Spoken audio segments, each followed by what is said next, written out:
Hello everyone, good morning. Today is the 13th of February, 2024. Greetings from Calapan City. Andito po ako ngayon sa isang accommodation ng mga KHA Hermanos, yung religious brothers na kasama ko rin as Missionaries of Mercy Family. Meron kaming tatlong communities, KHA Hermanos, KMB Hermanas, mga religious sisters, at ako naman po ay I am representing the lay group, yung Laity of the Incarnate Divine Mercy or LIDM. So andito ako sa isang prototype ng bahay kubo na mga accommodations na gagawin din namin doon sa Divine Mercy Chapel sa Bangkatan, Bako, para dun sa gustong mag-retreat. It's a very simple house, bahay kubo. This is a Mangyan type of house. So nandito yung pintuan. It has what do you call this? So I'm looking from inside. Meron siyang sliding door. Cute ka ay siya ba? Oh, very easy. Oh, siyempre pintuan. Isang bintana lang na sliding din ang kanyang sarado. Yan, ganda. Aray, kasi siyempre simple lifestyle tayo eh.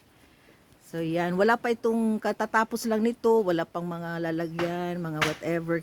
Hindi kasi simple nga lang. So ang importante lang na may mahihigaan.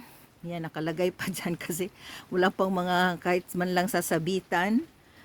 Ayan, ito po yung bed. Simple lang na bed.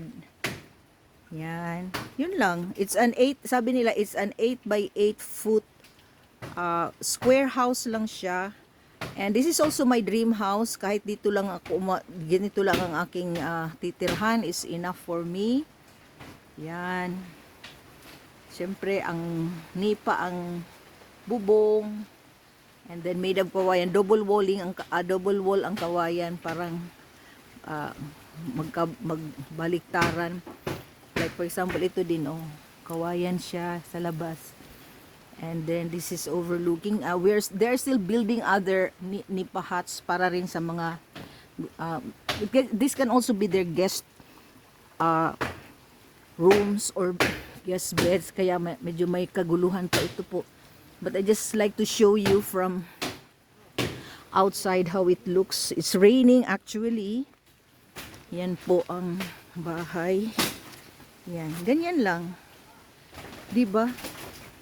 Ba't kailangan ng medyo marangya na bahay, 'di ba? If we can live simply like this. So, yan po ang aking nais na ipagawa doon. Or may Sacred Heart na sila dito. Na bahay where I will stay. And ganito ang prototype, meaning so we can build other, maski 2 o 3 or 4 huts there. Aside from the concrete building that we will be building there or na ipapatayo doon na 3-story siya, but that one is really for formation center. Pero for us mga members ng LIDM, we can stay in this kind of accommodation. Yan, wow, I like it very much. So simple.